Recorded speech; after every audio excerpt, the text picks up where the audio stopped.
Thank you, and good morning from Dublin. I'm going to talk about a project which we've called Type 2, 100 Voices, and it's been designed and run by Grainne Flynn, who runs the Blood Sugar Trampoline blog, and myself. Grainne is Type 1 and I'm Type 2. We're both volunteer advocates for Diabetes Ireland, and over the spring we shared our concerns that the Type 2 community in Ireland is often spoken about, but we're actually rarely heard speaking.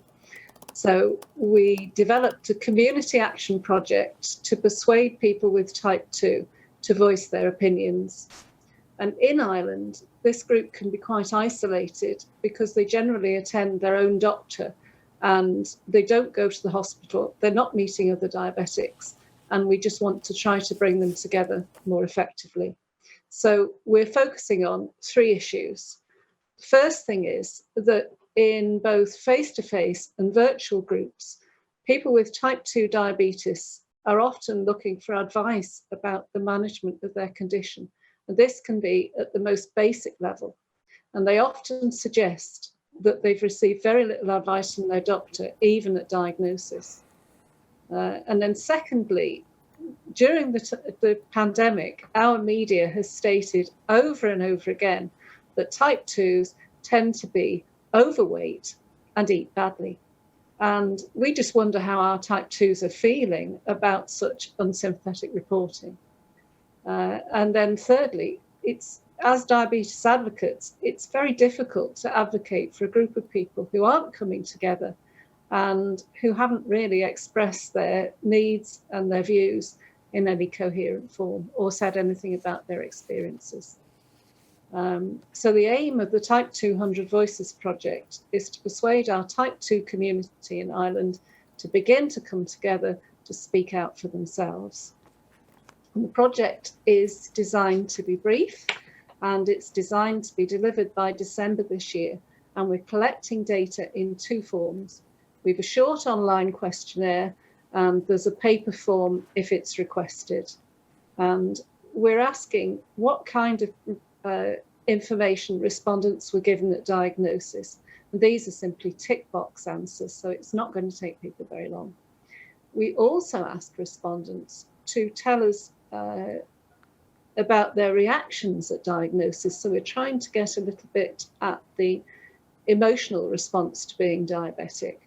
And we also want to know about the support that they receive from family and friends and whether they actually communicate with family and friends about being Type 2. And then secondly, we've given out an invitation for people to either write or record their experiences and their feelings in kind of story form. They can give us as much detail as they like. And we've suggested that they could either write this or they could record it.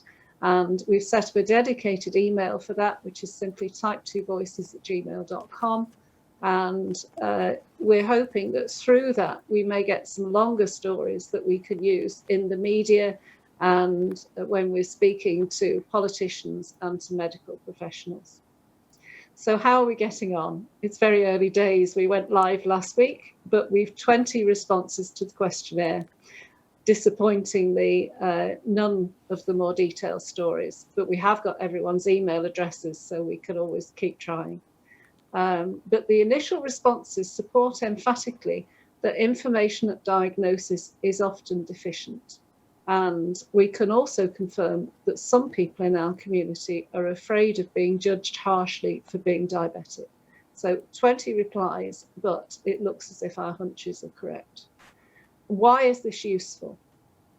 Grainne and I advocate for a group which we know little about and whose needs are sometimes, we feel, seen as less pressing than the needs of Type 1 diabetics.